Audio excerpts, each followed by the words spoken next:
जम्मू कश्मीर के गादरबल में गुलमर्ग बोटा पाथरी में भारतीय सेना के वाहन पर हमला की घटना सामने आई है। इस हमले में 4 जवान शहीद हो गए हैं और एक पोर्टर की भी मौत हो गई है।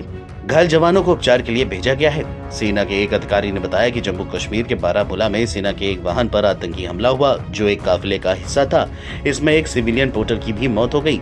वहीं हमले में 4 जवान घायल भी हुए हैं।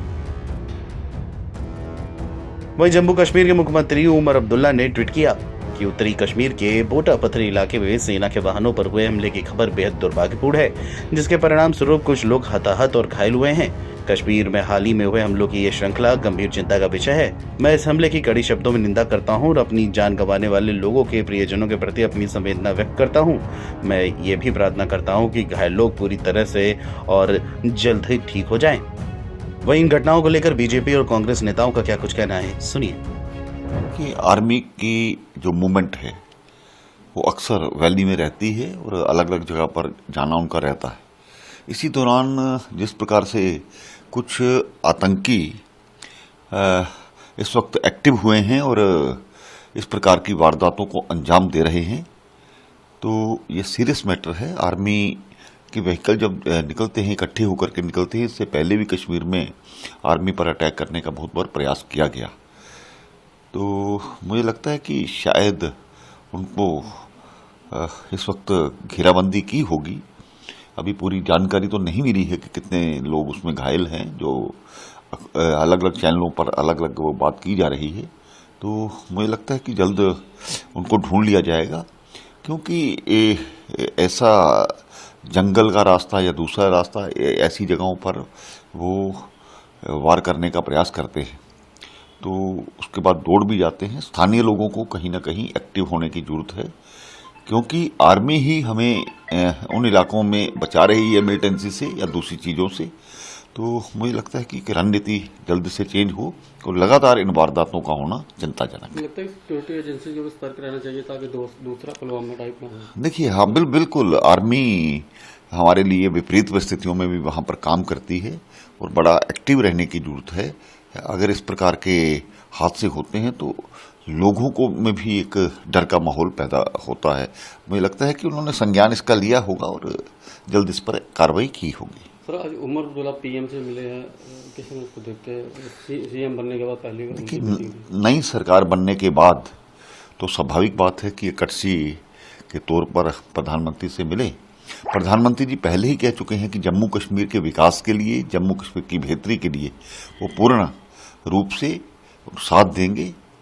और भारतीय जनता पार्टी की सरकार, अलग अलग राज्यों में किसी भी पार्टी की सरकार हो, लेकिन विकास के काम नहीं रुके। जम्मू कश्मीर उनकी प्रायोरिटी पर है, वो अच्छी तरह से जानते हैं। और इसके बाद उन्होंने नितिन गडकरी जी से भी और अमित शाह जी से भी जो मिले हैं, सभी विषयों पर चर्चा की होगी। भारतीय जनता पार्टी की सरकार जम्मू कश्मीर के विकास के लिए हमेशा से तत्पर है। जिसमें 4 जवान जो है जख्मी बताए जाते हैं, एक सिविलियन पोर्टर जो है वो शहीद हुआ है। ये बहुत ही कंडेमनेबल बात है, इसकी सख्त मजम्मत करते हैं और बहुत ही दर्दनाक है, खतरनाक है। जिस तरह के आतंकवादियों के मंसूबे हैं, इनको नाकाम करना पड़ेगा। और हम केंद्र सरकार और यूटी की सरकार को कहेंगे कि इफेक्टिव स्ट्रेटजी जो है और बने। हमारी फोर्सेस जो है वो डट के लड़ रही हैं, लेकिन इस तरह के हमले एक शरारत है और चुनौती है, जिसके खिलाफ मुकम्मल जो है वो एक स्ट्रेटजी बननी चाहिए। यूनिफाइड कमांड की मीटिंग हुई, मुझे लगता है कि चीफ मिनिस्टर साहब को भी उसमें बैठ करके बिठा करके इन चीज़ों का संज्ञान लेकर के सख्त और सिक्योरिटी नेटवर्क को मजबूत किया जाना चाहिए।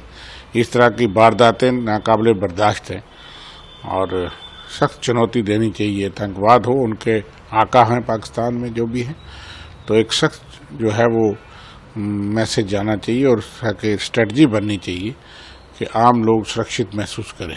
जिस तरह से कॉन्वॉय में हमला हुआ है, आपको लगता है कि सिक्योरिटी एजेंसी को सतर्क रहना चाहिए? देखिए, हमारी सिक्योरिटी फोर्सेस तो सतर्क हैं, फिर भी कहीं ना कहीं वो कामयाब होते हैं। ये वारदातें पिछले कुछ अरसे से चल रही हैं कश्मीर में। सेलेक्टिव और टारगेटेड वो किलिंग या अटैक करके अपनी प्रेजेंस बताते हैं। अब चूंकि चुनाव हुआ है, सरकार बन गई है जो ज़्यादा बौखलाहट में है और उनके आका भी बौखलाहट में हैं, लेकिन इस चीज़ का इलाज करना पड़ेगा और हर तरह के इंतजाम जो है वो करने चाहिए गवर्नमेंट ऑफ इंडिया को और यहाँ की सरकार को मिलके, और कोई भी ऐसा कदम ना हो जिसमें आम लोगों को कोई नुकसान या खतरा पहुँचे। इस चुनौती को खतरनाक ढंग से निपटना चाहिए। सर, आज उमर अब्दुल्ला मुख्यमंत्री बनने से बाद पहली बार नरेंद्र मोदी जी से मिले, किस उसको देखते हैं? देखिए, वो ठीक है, स्टेटहुड के लिए हम सब साथ हैं। जम्मू कश्मीर की जनता की विल को लेकर के वो गए हैं। उसके लिए कांग्रेस पार्टी ने भी इसलिए उस वक्त कहा था कि हम कैबिनेट में फौरी तौर पे ज्वाइन होने के लिए तैयार नहीं है। एक मैसेज दिया कि जम्मू कश्मीर की जनता के साथ आपने वादे किए हैं, पार्लियामेंट में किए, सुप्रीम कोर्ट में किए और यहाँ चुनाव में किए, इश्तिहार दे करके, ऐड दे करके आपने कहा अब तो सरकार बन गई, सरकार से पहले हो जाना चाहिए था। आपने कहा पहले चुनाव फिर राज्य, अब क्यों देरी है? और राज्य से और इफेक्टिव तरीके से ये चीज़ें डील होंगी और हम समझते हैं कि उसमें देरी नहीं होनी चाहिए और प्रधानमंत्री जी, गृह मंत्री जी को अपना वादा पूरा करना चाहिए और फौरी करना चाहिए। पूरी कंप्लीट स्टेट जो है उनको देनी चाहिए, इसमें देरी नहीं होनी चाहिए और आतंकवाद के लिए भी उनको पूरी सहायता जो नई सरकार भरी है उसका साथ देना चाहिए ताकि इस चुनौती को निपटा जाए। आतंकवाद पे कोई समझौता नहीं। बताते चले कि उमर अब्दुल्ला के सीएम बनते ही लगातार जम्मू कश्मीर में आतंकी हमले हो रहे हैं। पिछले 3 दिनों में देखें तो ये चौथा आतंकी हमला है। वहीं आज सुबह ही त्राल में एक और आतंकी हमला हुआ था। Video desk NBT online.